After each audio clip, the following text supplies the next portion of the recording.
imagen de la sociedad civil.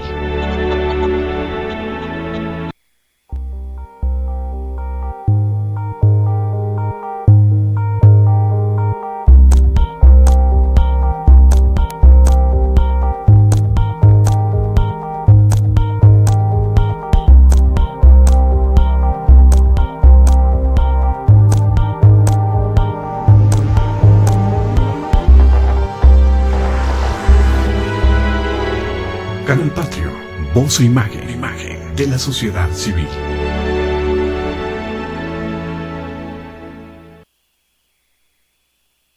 Hola, ¿qué tal? Buenas tardes. Soy Jesús Zapata en su programa Gestión Social. Los saludamos en este martes 26 de agosto de 2014. Hoy con la amable presencia del maestro Fernando Rojas Agis y de Hans Paul Mangey. Este es un programa muy esperado, porque hemos estado muy en contacto con ustedes a través de internet, del correo, de Facebook y de Twitter. Porque el programa del día de hoy está dedicado a Julio Cortázar, como un homenaje en el centenario de su nacimiento. Y quiero agradecer a quienes a través de Facebook nos hicieron llegar inclusive notas sobre este programa. Voy a leer lo que ha sido una contribución muy importante de parte de ustedes. Dice: el arte de contar ha existido en todas las épocas, en cada parte del mundo. En la antigüedad no existió pueblo que no se enorgulleciera de sus cuentos. De hecho, el cuento abrió su propio camino para convertirse en uno de los géneros más importantes y populares. El cuento fantástico, según Adolfo Bioy Cázares, aparece en el siglo XIX y tiene ciertas características que lo identifican. Por ejemplo, su ambiente puede ser sórdido o fantasmagórico, o bien, en un mundo plenamente creíble, sucede un hecho increíble. Sus temas tratan de la inmortalidad, viajes por el tiempo, metamorfosis, seres sobrenaturales, objetos mágicos o sucesos metafísicos. Sus recursos son muy variados, pero siempre causan el asombro del lector. En su taller de lectura, este taller de lectura de ustedes, estamos seguros que se leerán sorprendentes historias de autores latinoamericanos como Juan José Arreola, Jorge Luis Borges, Horacio Quiroga y Julio Cortázar, a quien de antemano nos informaron que le darán un solemne homenaje, que lo estamos haciendo en esta ocasión. Para jóvenes, estos podrían intercambiar sus opiniones acerca de lo fantástico que existe no solo en las historias, sino también en las cosas y en los sucesos de la vida cotidiana. De antemano, tenemos la certeza que en su taller contemplarán sesiones para niños, donde las palabras, los animales y los objetos encarnan la magia para despertar en los pequeños el gusto por la lectura de cuentos asombrosos. Por ello, el taller propone actividades para que niños y jóvenes den rienda suelta a su propia imaginación y fantasía. Saludos cordiales, aquí nuestra aportación, a nombre de todo el equipo de Abogados Lozano. Gracias, Abogados Lozano, porque la parte de ustedes, aun cuando no estén presentes físicamente, es sumamente importante porque enriquece el programa. Y también quiero hacer mención de Gerardo Palafox. Gerardo Palafox nos dijo en Facebook: para mí, Julio Cortázar es difícil de leer y difícil de comprender. Y de todo ello, yo le voy a pedir tanto al maestro Fernando Rojas Agis, quien es nuestro facilitador del taller de lectura, y a Hans Paul Mangey, que es un invitado que enriquece el programa, nos hablen de todo ello. Julio Cortázar es un personaje impresionante. Nació en Bruselas, en la parte sur de Bruselas, la capital de Bélgica, porque su padre era diplomático, agregado comercial de la Embajada Argentina en Bélgica. Y como decía Cortázar, él nació allá por turismo y por diplomacia. Una vida con muchos altibajos, la de Julio Cortázar. Y si en el contexto latinoamericano y mundial analizamos, como lo vamos a hacer el día de hoy con nuestros invitados, la personalidad y obra de Julio Cortázar, vamos a impresionarnos de lo que significa y seguirá significando Julio Cortázar en la literatura. Así que, Fernando, si nos das un panorama general del programa y luego entramos a algunos detalles con la participación también de Hans. Sí, muchas gracias, Jesús. Gracias, Fernando. Sobre todo agradecer la invitación y agradecer la gracia divina, porque yo sí creo en eso de que esté aquí Hans con nosotros. Yo he recibido en Facebook, en mi Twitter, menciones muy especiales, pero mucho gusto acerca de la participación de Hans. Ha enriquecido este programa de una manera sorprendente. Fíjate, para mí es un placer enorme estar con él. Déjame hacer el comentario porque a Hans yo lo conocí a través de Facebook. Como he conocido otras personas, algunas no las conozco, como los abogados Lozano o Gerardo Palafox, pero son personas con las que mantengo una comunicación muy estrecha a través de Facebook. Y efectivamente, nada en la vida es casual. Yo creo que los que estamos aquí en esta mesa, una es porque Jesús Zapata, que es el productor y conductor del programa, lógicamente tiene abierta la mente para poder encontrar invitados que enriquezcan el programa. Y por fortuna, tanto tú como Hans lo están haciendo. Gracias a los dos. Muy bien. Bueno, tú ya lo dijiste, que nació en Bruselas. Su padre trabajaba en la embajada argentina ya. Y él se sintió más europeo que argentino. Ahorita voy a leer unas pequeñas semblanzas y preguntarte algunas cosas sobre el camino antes de entrar a su obra, por favor, Hans. Hablan del famoso boom, que él perteneció al boom latinoamericano. ¿Nos pudieras hablar un poco del boom latinoamericano, Hans, por favor, para que la gente ubique en tiempo y espacio a la obra cortasariana? ¿Qué es el boom latinoamericano? Es una invención. Claro, no hubo un propósito, no hubo un proyecto. Es que de repente algunos comentaristas se dieron cuenta que estaban ante la emergencia de autores que rompían con ciertas tradiciones en el manejo de la literatura. Y ahí tenemos desde Alejo Carpentier, uno de los más antiguos. Sí, claro. Sí. Tenemos a... Fíjate que al principio todavía no alcanzó a figurar en ese boom Vargas Llosa, ni tampoco el Gabriel García Márquez. Surgieron primero estos grandes, entre los cuales estaba Pepe Donoso, un novelista chileno muy bueno, que todavía sigue dando que hacer. ¿Qué significó esto? Veníamos de una narrativa, sobre todo en narrativa, porque en poesía ocurrieron otras cosas que me referiré enseguida, pero básicamente en narrativa habíamos estado acostumbrados a un regionalismo, a los temas como muy folclóricos, María de Jorge Isaac, Doña Bárbara, con mucho sabor local, pero de alguna manera subordinado a la explosión de las grandes figuras europeas de esa época. Entonces cuando empiezan a aparecer estos personajes y después se van acoplando, se van incorporando otros, se ve que hay una vitalidad expresiva distinta. Y nada más distinto de todo esto, perdón, no nombré a Borges, fundamental, que Cortázar de alguna manera le dice a los escritores en primer lugar y a los lectores en segundo lugar, hay otros modos de usar el lenguaje. Su contranovela, que él mismo decía, es que la mía es una contranovela. Yo diría, fíjate que bueno, eso lo dijo él, contranovela. Eso lo dijo él. Él escribe cuento fantástico. ¿Se nota desde el inicio la influencia de Borges, Hans? ¿O él ya logra caminos propios? Logra caminos propios. En realidad la influencia es muy curioso.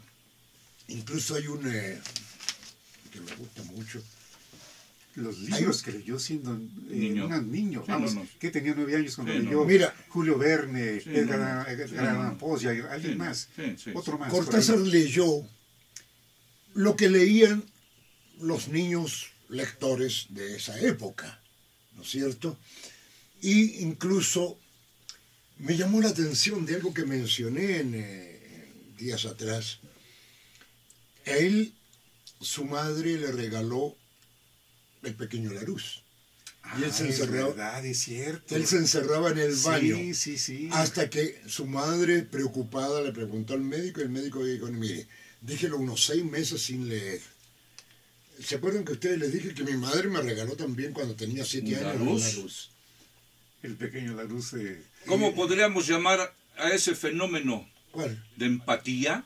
¿O cómo? ¿Cómo? La madre, fíjate, la madre de Cortázar Sí. hizo lo mismo que tu madre. Sí, y muchas otras madres. Sí, pero es lo que yo sepa, no, ¿eh? Yo conozco que casos. yo sepa, no. ¿no? Yo creo que debe haber sido Entonces, mira, de tu generación. Para no darle un carácter así esotérico, la realidad Oye, tiende a ser repetitiva en algunas cosas. oye, también se habla mucho de su influencia surrealista, de Cortázar. ¿Hasta qué edad consideras tú biológica que él la tuvo? Porque yo me imagino que cortó con el surrealismo, como todo escritor que se precie de serlo y de caminar solo. Fíjate que Cortázar nunca fue surrealista a mi modo de ver. Sí. Yo diría un interrealista, porque él no inventa estas metáforas fantasiosas de los surrealistas. Así Otro es. día leí algo algo así como que los árboles se arrastraban en silencio detrás de la imposible sombra de una mujer inexistente. Eso es surrealista. Sí, Los árboles totalmente. no gatean, perdóname, Totalmente. los árboles siempre están en silencio, y la sombra imposible, claro, si la mujer no Una existe mujer que no no puede dar existe. sombra. Así es. Entonces, son recursos. Cortázar nunca usó ese tipo de recursos. recursos, ¿no? Oye, ¿Por qué es difícil la lectura de Cortázar? Ahora te Y lo la voy a decir. sí, comprensión? ahí Ahora te lo voy a vamos decir, para vamos allá. por partes. Vamos para allá. Cuando regresa a Argentina, él comentaba que a pesar de ser argentino, él Se tenía sentía, pie claro. y medio en Europa. Claro. es Pero cierto. allí en Argentina escribió su primer poemario, te has de recordar, Sí, claro. Presencias. Claro. ¿Qué puedes opinar de ello? Mira, también, y mire, a mí no me llama la atención, pero no les doy mayor significado a ciertas coincidencias. A mí también mi país me fascina, Valparaíso, Viña del Mar, Santiago.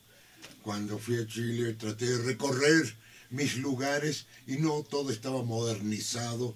Me presumían de lo moderno. No, qué moderno. Esto es igual a cualquier otro de las ciudades que hay en cualquier parte, ¿no? Edificios grandes, anodinos, anónimos, feos. Bueno, pero Cortázar amaba, llamemos, la argentinidad. Amaba lo propio del ser argentino, las tradiciones argentinas, del hombre común argentino. Pero le molestaba mucho la historia. Rosas, el tirano Rosas, le molestaba profundamente. Incluso él no se quitaba el saco para que no lo confundieran con los descamisados de Perón. Así es, sí. Claro, le Así molestaba. es. Entonces, Cortázar amaba la argentinidad, pero no se sentía identificado ni con un gobierno ni con una situación vigente en su país. Incluso nombró algo que también en lo cual coincidimos, porque la vida es coincidencias. Resulta que él dice, yo más que argentino, soy latinoamericano. Así es. Lo comentó mucho, siempre lo comentaba. Y después lo demostró. Ahí entra la parte que me gustaría comentar, que lo comentaras. Ya. Cortázar en esa época se da cuenta de que aparte de ser un gran artista, porque él sí fue un artista, su conciencia social. Política. Claro. Ahí se le despierta su conciencia social a Cortázar. Y Cortázar no desliga su actividad cultural, artística, con su presencia política. ¿Qué opinas de ello? ¿Qué opinas de ello, Jesús? Mira, yo creo que como los grandes pensadores, fue un hombre que abrió su mente para poder estar, ya se dijo aquí, en Nicaragua, y reconocer el esfuerzo de libertad del pueblo a través del sandinismo. Sí. Pero también estuvo en Cuba. Así es, ¿sí? Antes. Y yo creo que Cortázar es un hombre impresionante en todos sentidos, en la parte humana, en la parte literaria, en la parte social, en la parte política. La parte política. Que ahí la lituana tuvo mucho que ver. Sí. El poderlo empujar en esa época a que tuviera también esta visión de la política. Así es. Y la tuvo fuertemente. Pero él consideraba, incluso declaraba, que él era políticamente inútil. Pero su presencia. Claro, pero él sentía una reverencia enorme y le emocionaba. Una de las cosas que me emocionó llegando a La Habana es oír a Fidel Castro hablar maravillas del Che Guevara. Y aquel aplauso de 10 minutos. 10 minutos de aplausos. 10 minutos de aplausos. Entonces, a eso le conmovía. Pero él sentía que él lo único que hacía era escribir, fregados. Por su presencia, Hans. Sí, o sea, bueno, cuando fue pero a... eso no era su intención. No. Eso le ocurrió. No, se le ocurría. A los cronopios las cosas les ocurren. Así es. Y ahorita vamos a hablar de los cronopios y los famas. A ver, pero permíteme hablar de otra cosa respecto al aspecto político. Sí, nos interesa mucho. Originalmente, Cortázar no se sentía artista. Incluso creo que hasta cierta etapa de su madurez no se consideraba artista. Él tuvo una infancia bastante poco simpática, muy enfermizo, muy lleno de fobias, odiaba las cucarachas. Bueno, hasta que él fue descubriendo cosas. Y esa palabra es muy importante. Cortázar se dedicó a descubrir, y vamos a ver cómo descubre a través de Rayuela, cómo descubre a través de Che Guevara, etc. Él fue descubriendo. Inclusive, hay algo que es que incluso lo recorté por aquí. Dice, como una vez casualmente tenía 19 años, pasó por una librería y hubo lo que nos pasa a todos, los libros nos hacen señas. Sí. Vente. Un libro raro, Opio, Diario de una desintoxicación, de Jean Cocteau. Que influyó mucho en su vida, claro. Entonces, un gran poeta francés. Él dice, Cocteau me metió no ya en la literatura moderna, sino en el mundo moderno. Porque en ese libro, que es un diario de apuntes, Cocteau habla de todo. Habla de Picasso, habla del surrealismo, del cubismo, de Raymond Roussel, habla de Buñuel, habla de cine y hasta de dibujo. Entonces, eso a él lo abrió. Y ahí comenzó a encauzar su disposición a descubrir. ¿No? En la política descubrió, él siempre fue sensible, él siempre fue clase mediero, jodidón. Sí. Pero fíjate, comentabas tú que su presencia, él hacía acto de presencia. No hacía labor política propiamente dicha, pero fue tan importante que te has de recordar que participaba y promovía el Tribunal Russell. Claro. ¿Te acuerdas? Claro. El Tribunal Russell. Entonces imagínate la fuerza ideológica y la presencia de este individuo que movía al Tribunal Russell, el famoso tribunal que perseguía los crímenes de guerra. Sí. Impactante lo que hacía este hombre. Ahora mira, Luego, perdón, sí, adelante, se adelante. los mostré el otro día hacia la pasada, algo que muestra su disposición política. Este libro, La libertad no es un sueño, que ojalá llegue a México. Yo he estado tratando de convencer a gente de que lo pidan. Que es una memoria poética escrita, hay algunos connotados, mis compañeros de partido ahí, Ariel Dorman, el Scarmeta, que acaba de recibir el Premio Nacional de Literatura, y otros importantes, está aquí Raúl Zurita, Oscar Hahn, Amando Uribe, etcétera, pero además contiene muchos poemas anónimos de gente que escribió estando en prisión, gente que había estado torturada, gente que sabía de lo que estaba hablando, ¿no? Entonces todo esto lo recopilaron algunos amigos, entre ellos mi buen amigo y hermano Edgardo Mardones. El libro tardó 40 años en editarse. Y esto lo conoció, este esfuerzo lo conoció Julio Cortázar y lo apoyó hasta con dinero, porque él de sus regalías lo destinaba al apoyo a los chilenos, a los perseguidos argentinos, cubanos, etc. Fíjate, estás tocando un tema importantísimo de la vida de Julio Cortázar, la amistad.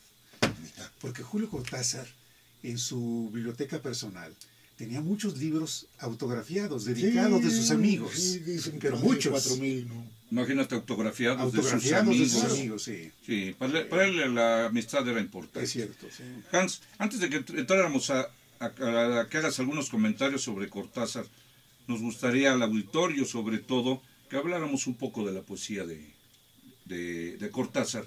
Hace rato, atrás de cámaras, comentabas bien, que Cortázar era poeta. Porque por ahí alguien te preguntó hoy en la mañana si Cortázar escribía en prosa poética, y tú contestaste muy sabiamente que él era poeta. Bueno, mira. Y explícanos eso, por favor. A ver, me estás tocando, como dicen, la pata hueca. Sí. Oye, Sí. para mí, Cortázar fue un poeta que escribió novelas, que escribió cuentos. Así es. Pero básicamente fue poeta. Hace 3 días, en la universidad, un profesor muy prestigiado, muy tradicionalista, de esos que hablan así, y que tratan de encasillar todo, ¿no?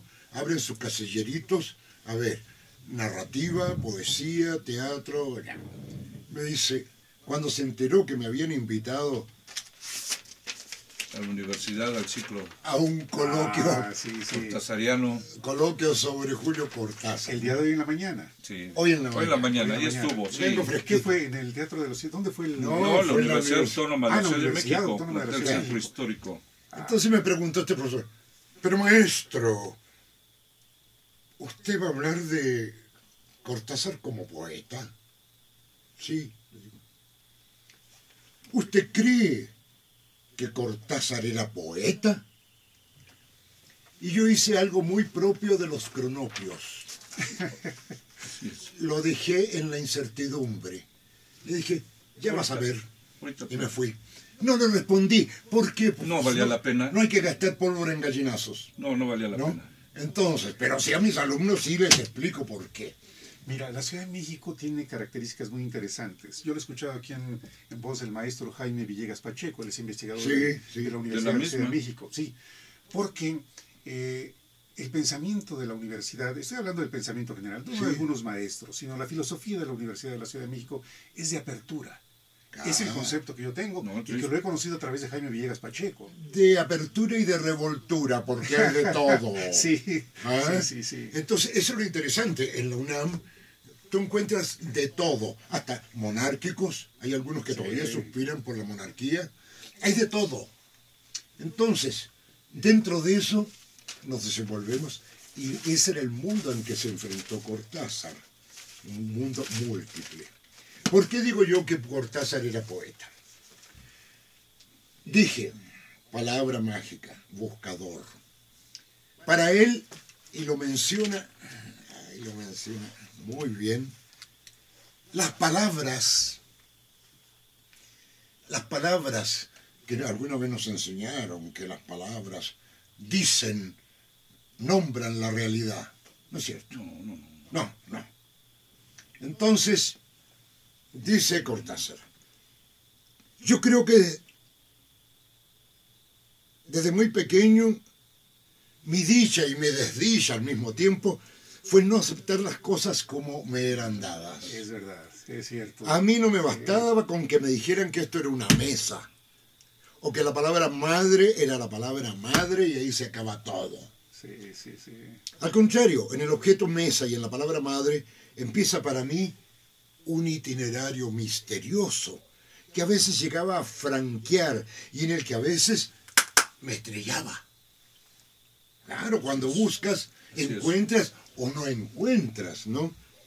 En suma, desde pequeño mi relación con las palabras, con la escritura, no se diferencia de mi relación con el mundo en general.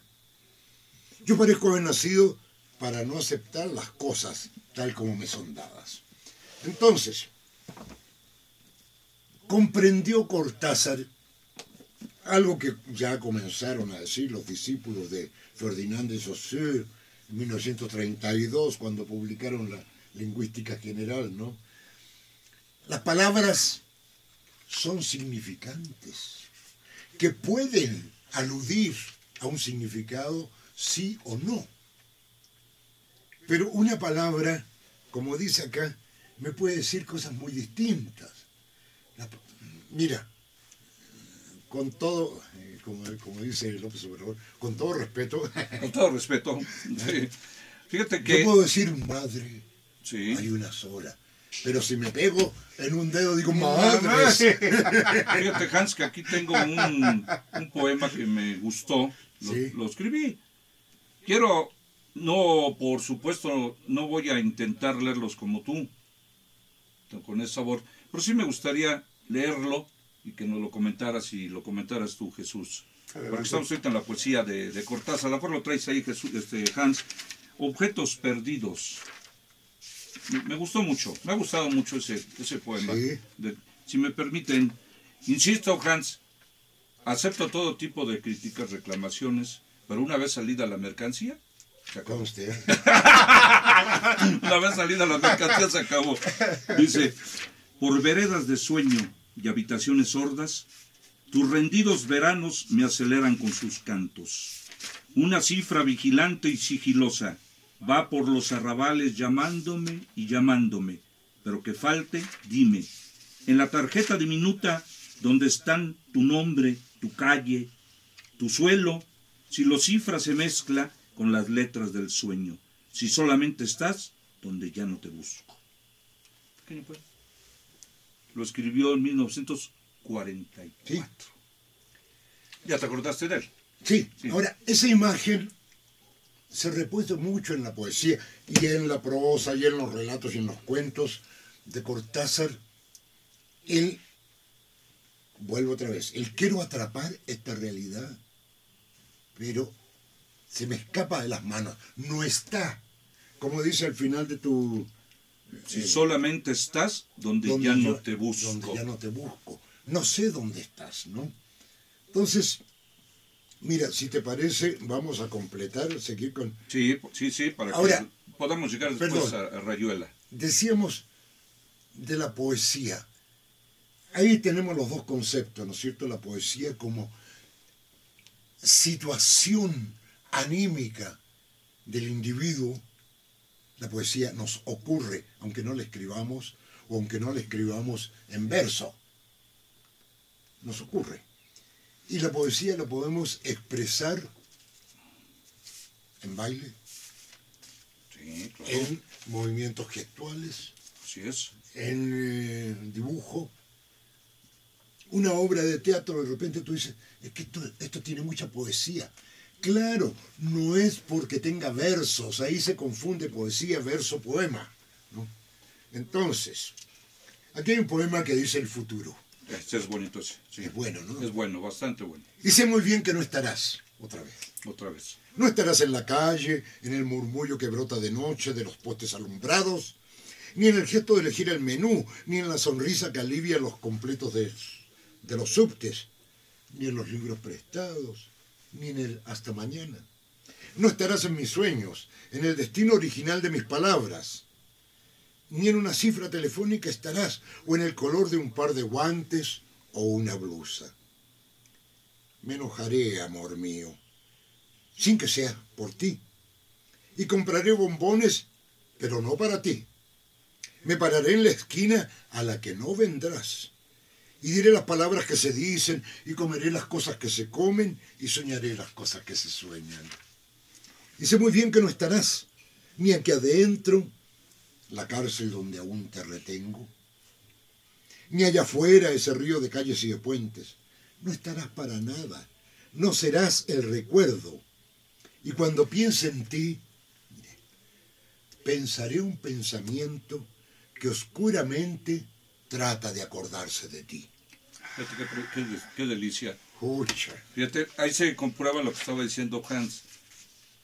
Por eso a mucha gente le cuesta trabajo entender, comprender a Cortázar, sí. Porque ya lo comentó Hans, no va a la realidad, no quiere asir la realidad, sino lo que hay más allá de la realidad. Sí. O sea, a la gente le es complejo. Pero una vez que empiezas a degustar primero los poemas, que es lo que invitamos, creo que los dos sin haberlo dicho, invitamos a la gente a empezar a leer los poemas de Cortázar, y después ya sus cuentos, sus pequeñas narraciones. Mira, este es un mensaje, Gerardo, para Fox. Espero que veas el programa en este instante, y de no ser así, lo veas en YouTube. Ya te mandaré el link allá en Facebook. Porque así como Gerardo para Fox, seguramente hay muchas personas que no leen a Julio Cortázar por esa dificultad. Pero mira, tú lo has dicho aquí, Fernando.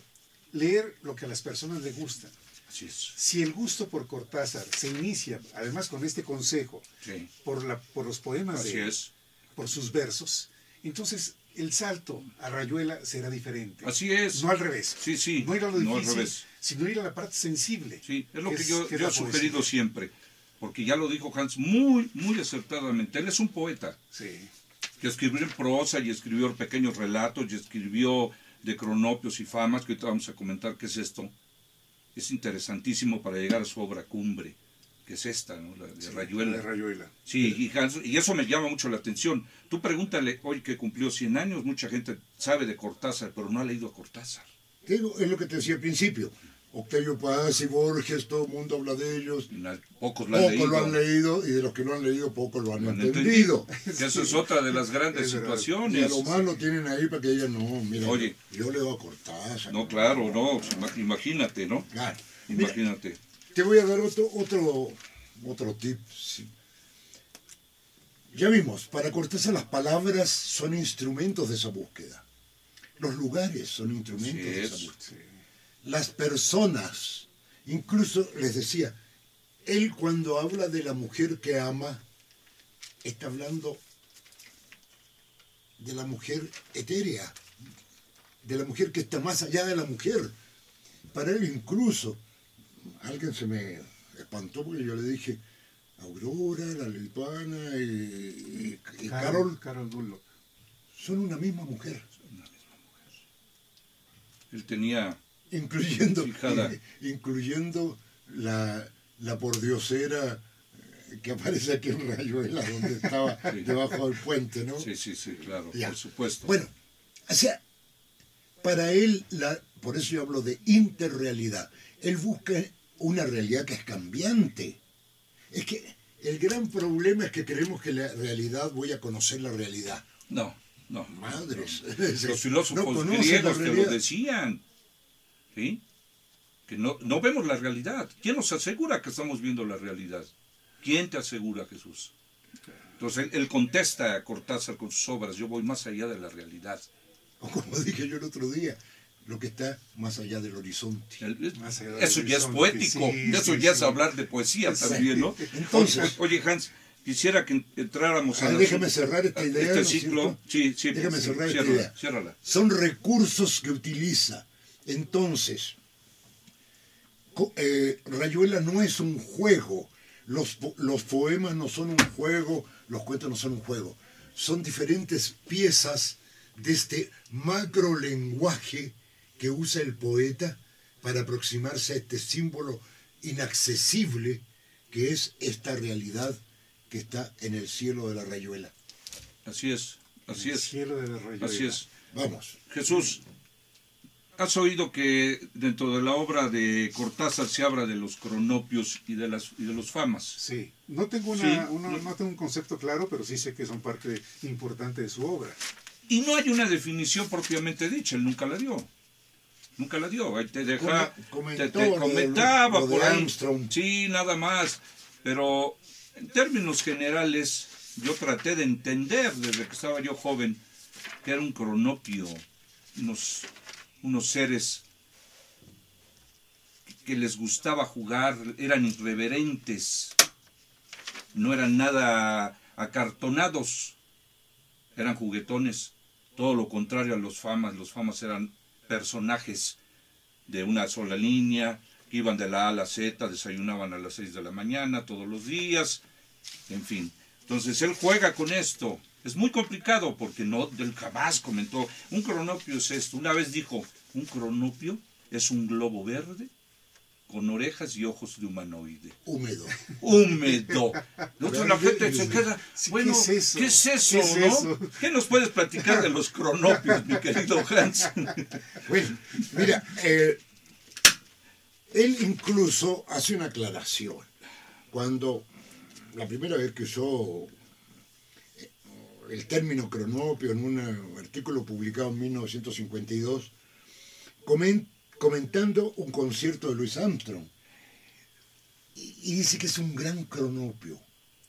Cuando le preguntaron qué era un cronopio, dio una serie de evasivos. No se aclaró, no tiene nada que ver con Nada. Cronos, Tiempo. el esposo de Rea, el padre malvado de Zeus, ¿no? Padre malvado de Zeus, Cronos. Entonces, pero sí, el hombre común y corriente al que le pasan cosas, que vive sin programarse. Así es. Para diferenciarlo, él llama los famas, el hombre programado, el que dice, a ver, mañana es miércoles, mañana me toca ir a tal lado y tengo que pagar mi cuota de mi lugar donde me van a enterrar. O sea, todo dispuesto, un fama.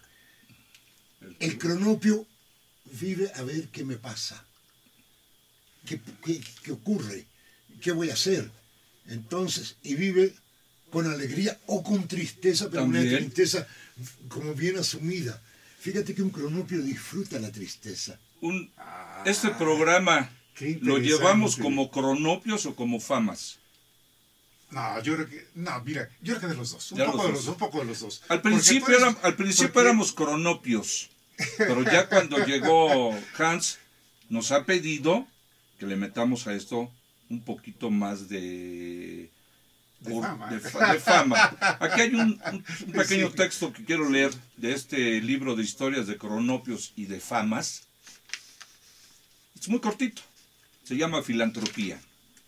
Los famas son capaces de gestos de una gran generosidad, como por ejemplo cuando este fama encuentra a una pobre esperanza caída al pie de un cocotero, y alzándola en su automóvil la lleva a su casa y se ocupa de nutrirla y ofrecerle esparcimiento hasta que la esperanza tiene fuerza y se atreve a subir otra vez al cocotero.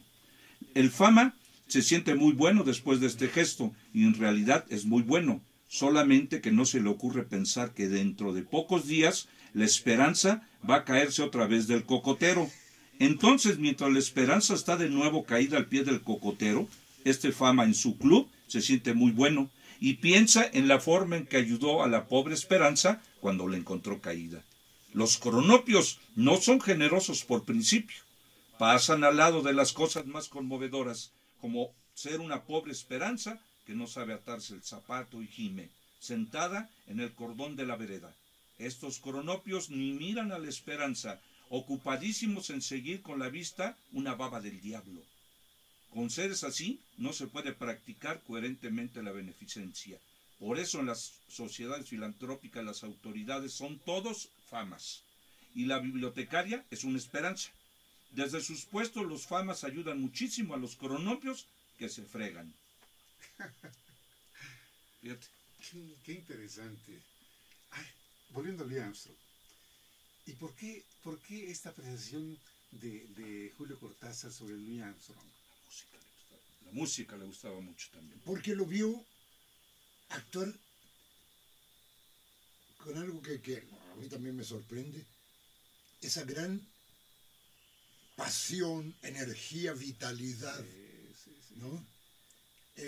Cualquier fama diría, mira, si yo voy a soplar así, al rato voy a tener problema con los bronquios. Sí, sí, claro. El cronopio. Entonces, pero pues, me vale, por el momento me vale. Hay gente que decía que Julio Cortázar es el gran cronopio. Él mismo se autoproclamaba el gran cronopio. El gran cronopio, imagínate, el gran cronopio. ¿Por qué? Porque él incluso no organizó su vida le fue ocurriendo. Hasta la estúpida forma de morir le ocurrió. Sí, hombre. Le ocurrió. Le fueron a inyectar por una neumonía y resulta que la jeringa estaba inyectada estaba contaminada de SIDA. Sí. Entonces el gran cronopio murió de SIDA. ¿Qué digo? No, unas cosas que no se... fama eso no lo puede permitir. Oye, déjame hacer esta mención porque la que había sido su mujer en alguna época y luego cuando se casa con Carol Dullo, pues lógicamente deja a esta mujer. Y esta mujer regresa en la parte final de la vida. Nunca estuvo aparte. Bernardes se apellidaba, ¿no? Bernardes, sí. Bernardes. Su primera mujer. Aurora Bernardes. Casado con ella. Casado con ella. Y después se casó con la Carol Dunlap. Sí. Pero nunca estuvo ausente y de hecho ella es la que mejor conocía a Julio Cortázar. Y en el fondo ella es la maga. La maga, así es, por eso te lo dice, así es. Yo creo que ya vale la pena que entremos a comentar Rayuela, sí. Aprovechar la posición ahorita de Hans, que está alegre como siempre. Rayuela, que es su libro cumbre de Julio Cortázar. Sí. A partir de esta novela hubo un parteaguas en la literatura latinoamericana y mundial inclusive. Cortázar, ahorita le voy a preguntar a Hans que nos explique por lo menos las formas que hay para leer Rayuela de entrada, antes de que hiciéramos algunos comentarios del texto. Las formas. ¿Cuántas formas conoces, Hans, tú, que le puedes sugerir al público que haga para apreciar a Rayuela? El mismo Cortázar en la introducción habla de dos formas que son tres. Son tres. Dice, la forma tradicional, leerlo secuencialmente, como leemos todo, como leemos el periódico, qué pasó, cuándo pasó, dónde pasó, a quién le pasó y por qué pasó. Entonces establecemos una secuencia, pero Cortázar dice, no, es que la vida no es secuencial. Cuando tú dices, a ver, voy a invitar a mi familia. No te llegan ordenadamente por orden de edad, ¿no es cierto? Primero los abuelos, después esto, en fin. Y te empiezan a llegar cualquiera. O sales a la calle y te encuentras con gente que no estaba prevista. Es cierto. Te piden cosas que no tenías dispuesto. Te hacen invitaciones. O encuentras alguien que consideras un gran amigo, ¿cómo te va? Ah, sí, estoy muy apurado. Y ni te pela. Entonces la vida no es secuencial, no es 1, 2, 3, 4, y a fuerza tiene que ser el 5. Aparece lo que se llama muy curiosamente el serendipity. Serendipity. Claro, el hecho anómalo que altera una secuencia dada. Así es. ¿No? Entonces, en Rayuela sí. Podríamos decir, es la historia de Horacio Oliveira. Pero Horacio Oliveira es un personaje interesante. ¿Es el alter ego de Cortázar? No es un personaje interesante, es un individuo bastante mediocre. Un tipo que no toma decisiones, que las cosas le ocurren. Dicen que es el alter ego. De alguna manera, a través de Horacio, Cortázar que andaba siempre tratando de identificar su verdadero rostro, quita de sí esa parte de hombre común y corriente, mediocre, que le ocurren cosas, que no tiene una profesión muy asombrosa. Él fue maestro de primaria, que la fama le llegó muy tarde y se tardó mucho en publicar sus libros. Así es. ¿No? Entonces, ese hombre mediocre lo mete ahí. Pero, ¿qué es lo interesante? No es lo que hace, no es lo que piensa, no es lo que siente ese hombre mediocre, es lo que le va ocurriendo. Entonces, esa es la gran pregunta. Podríamos decir, ¿qué es la vida? ¿Cómo es la vida? ¿Qué podemos esperar de la vida? A ver, tomemos a cualquier persona, a este fulanito. A ver, se levantó, no encontraba su calcetín derecho. Le pasan cosas, ¿te fijas? Entonces, eso, ¿cuál es lo interesante? Ir descubriendo cuáles son las facetas que te da la vida. Y por eso te hace toda una secuencia y al final te pone capítulos raros, dispersos, cosas que tú dices, esto no es de este libro. No, pero son elementos de referencia que te permiten entender el libro. ¿Qué papel juega la maga en el texto, Hans? La presencia deseable, a veces inevitable, la presencia incomprensible, la presencia que no siempre actúa como uno quisiera, de la mujer en la vida de cualquier hombre. De cualquier hombre. Tú compartes la idea de que Rayuela está dividido en tres partes, así tajantemente, como algunos estudiosos de ella lo han hecho, que la primera parte de Rayuela es la vida, como lo has mencionado, de un intelectual latinoamericano en Europa, con sus vicisitudes. Allá ya ves que hay historiadores que así lo comentan muy tajantemente. Esas gente que dices que encasillan la obra de un literato. Segunda parte, según ellos, las vicisitudes de un latinoamericano, de un fracasado que regresa a Argentina en este caso. Y la tercera parte, que es el desenlace. ¿Tú compartes eso? No. Porque se perdería entonces la esencia de la propia obra. Incluso... ¿Sí o no? ¿Sí? No, se no, perdería. no, Te digo, yo tampoco. Porque se perdería eso que estamos comentando. Fíjate que yo hoy en la mañana, que estuvo muy interesante la charla esta que tuvimos sobre Cortázar, me hicieron algunas preguntas y digo, bueno, yo no veo en la obra de Cortázar, no la veo como la ve un taxidermista o un anatomopatólogo. Un anatomopatólogo es el que hace las disecciones. Sí. la autopsia. Ya le metí otro término muy interesante. Yo lo veo como lector. Y como lector, Sí. y como la vida, y como el periódico. Yo el periódico, esta revista, la abro. Ay, ¿y este güey quién es? Entonces, leo esto y sigo. Ay, este es hombre o mujer, qué sé yo. Y al final me formo una idea de cuál es el mundo que me está pintando esta revista. Así es. No los detalles. Oye, Hans, hace rato también comentaste que aparte de las formas de leer Rayuela, como te sugiere Cortázar, Sí. hay otra que tú y yo la comparto contigo, que es la como quiera el Como lector se te dé la hacerlo. gana, Ese me como hizo acabo muy, de mostrar. se me hizo muy interesante, porque este Ahora libro aquí, se presta para eso. ahora allá. No, Oye, mira, ¿qué semejanza, antes de que se me vaya la idea, encuentras tu semejanza, válgase la comparación entre Rayuela y el Ulises de Joyce? Por de la literatura tan diferente. ¿Hay similitudes? en el sentido que también marca un Parteaguas. parteaguas. Estas comparaciones, la gracia de los grandes artistas es que son incomparables. Exactamente.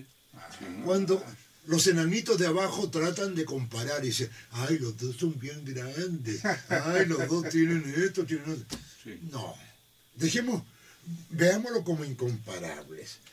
Te digo, Pero más allá de eso, sí, ¿sí consideras tú la similitud, como ya lo dijiste, del parteaguas.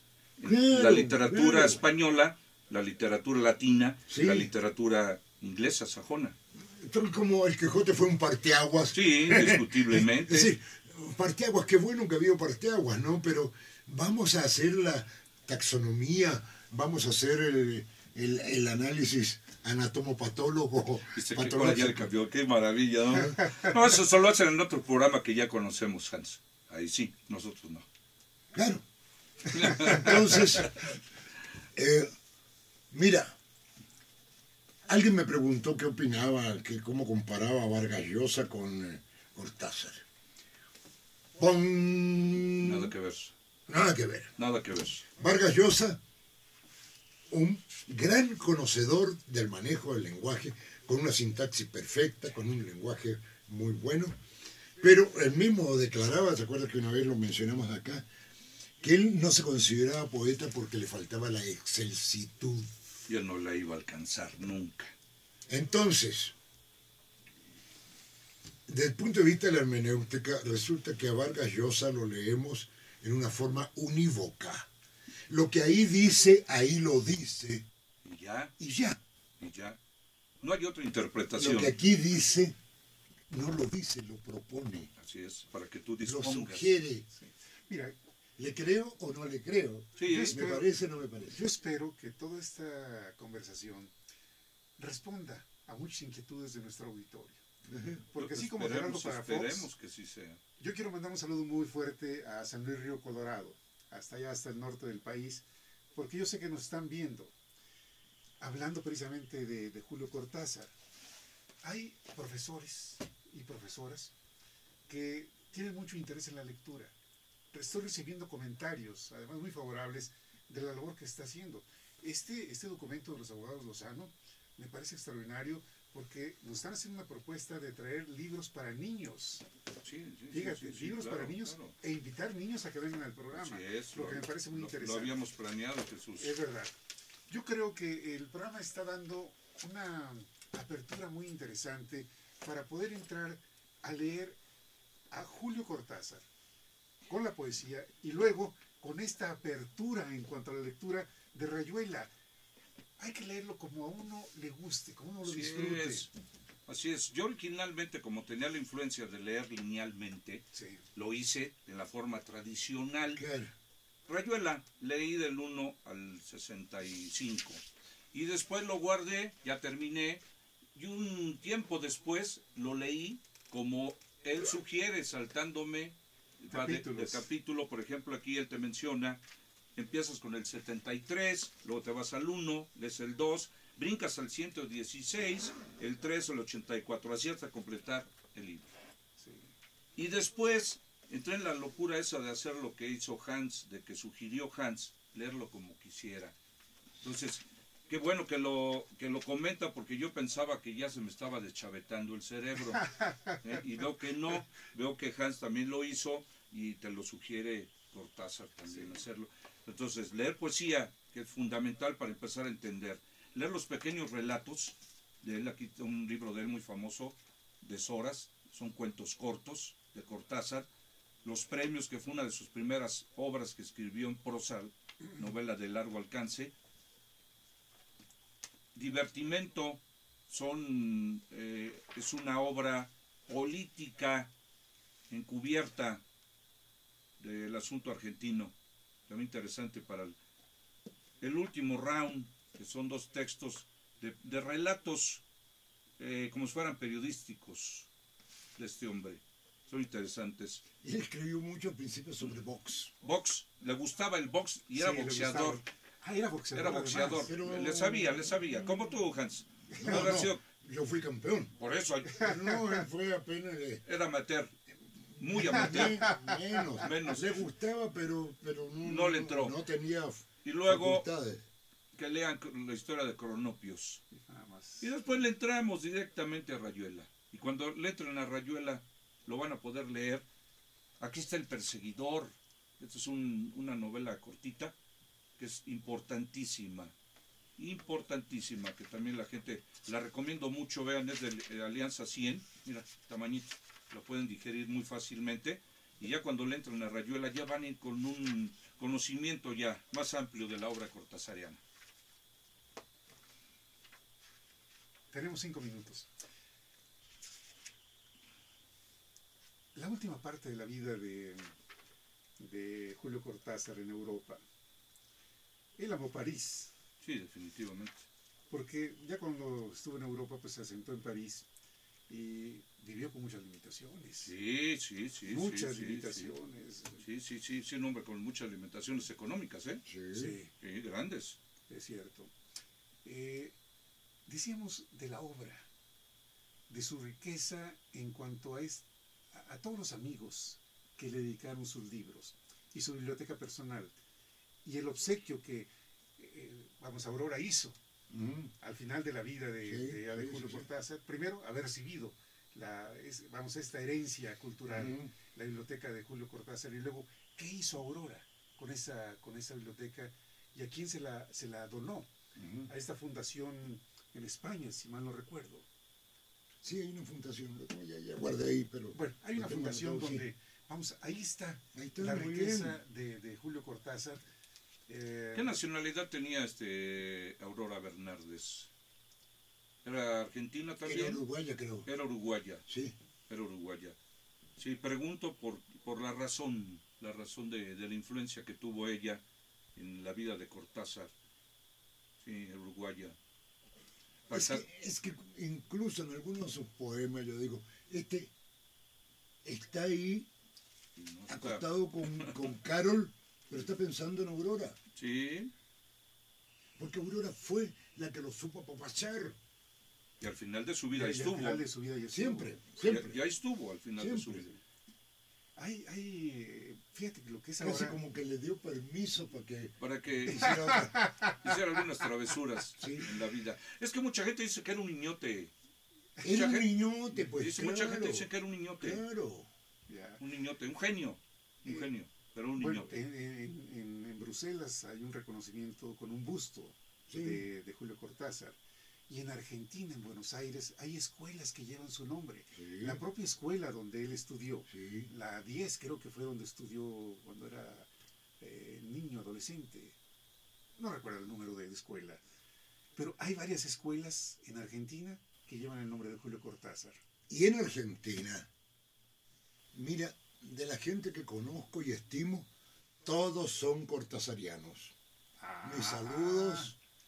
Excelente. Sí. Todos son cortasarianos. Ver la influencia que tiene Cortázar. Sí.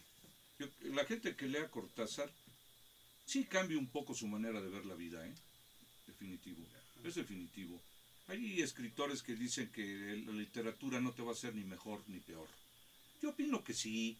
Yo opino que, cuando lees a este tipo de gentes vas a ser diferente, vas a ver la vida de diferente forma. ¿Cómo no? Pero además por el supuesto. hecho de ver a Julio Cortázar es vivir su vida. Sí, por supuesto. Por su obra, a través de su obra. La diferencia entre el nombre de Mandala, que era originalmente el título que se dice tenía destinado a Rayuela, y luego lo cambia a Rayuela. Sí. Tú nos diste una explicación muy interesante de por qué Rayuela. Sí. El juego que se traza, ¿no es cierto?, que son números, unos casilleritos, y al final que está lo que se llama en el cielo. Entonces tú lanzas una pesa y vas brincando, lo recoges, lo lanzas, etc. Pasas por diferentes, que incluso en Rayuela te puedes saltar tal o cual casillero. Así es. Y no pasa nada. Y no pasa nada. Y no pasa nada. Sí. Y no te pasa puedes nada. saltar un casillero. Y te digo, mira, este es de estos libros mágicos. Oye, Hans, ¿has tenido oportunidad de platicar con alguna gente de la Academia de la Lengua acerca de Cortázar? ¿Has tenido? Porque yo no. Sí. ¿Qué opinión tienen de Rayuela en el momento en que cambia la manera de leerlo a como son ellos? Es que, a ver, les doy la buena noticia de que en los últimos 20 años la Academia ha cambiado mucho. Qué bueno. Antes eran puros unos viejitos gramáticos dogmáticos que consideraban yo lo consulté en el catecismo. El lenguaje no es un don de Dios, así que ya he dicho, tomen, aquí tienen el lenguaje y aquí tienen los 10 mandamientos de de la gramática.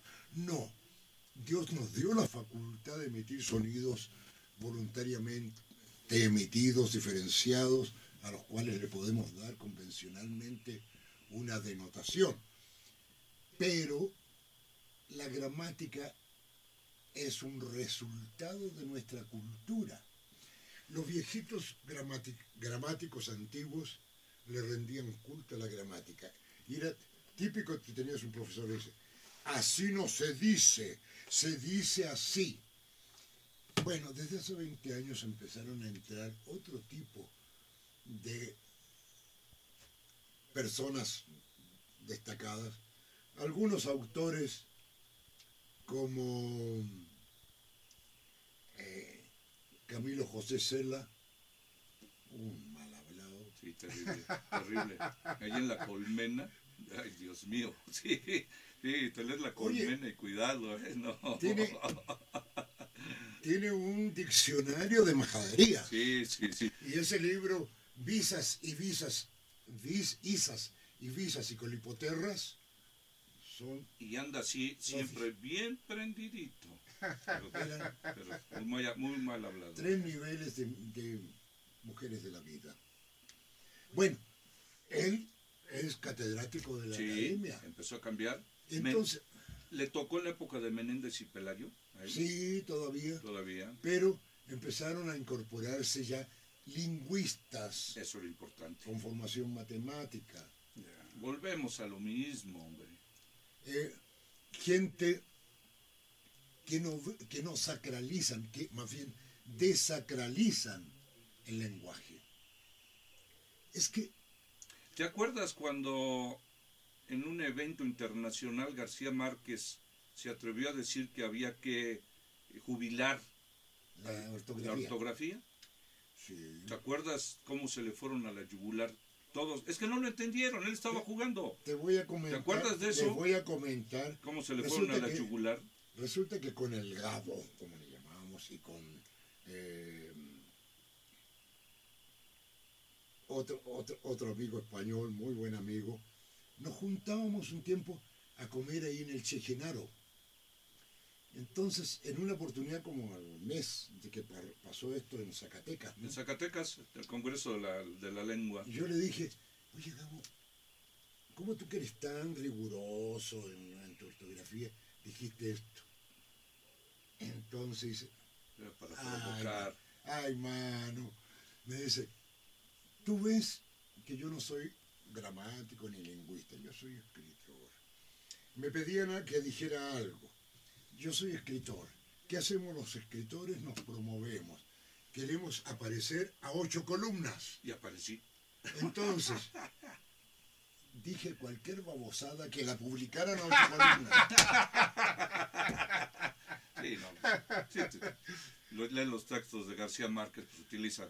Bueno, dejamos este tema de García Márquez, sí, porque va a ser muy interesante que le dediquemos un espacio a él. Imagínate. Hemos llegado al final del programa. Gracias Isabel, gracias Fernando, gracias a ti, Jesús, y gracias. Gracias a toda la colaboración de parte de ustedes. Es un placer estar contigo. Gracias por estar con nosotros. Saludos a todos. No me cansaré de decir. A todos donde han visto el programa el día de hoy.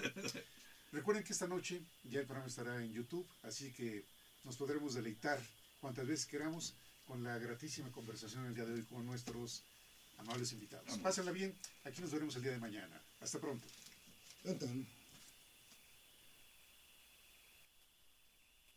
Canal Patrio, voz e imagen de la sociedad civil.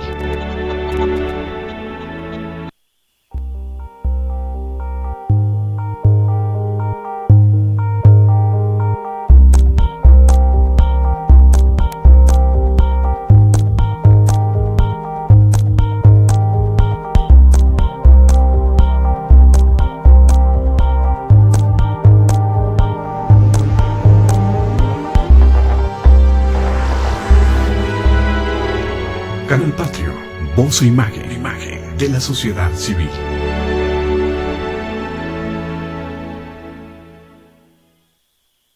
Canal Patrio, voz e imagen de la sociedad civil.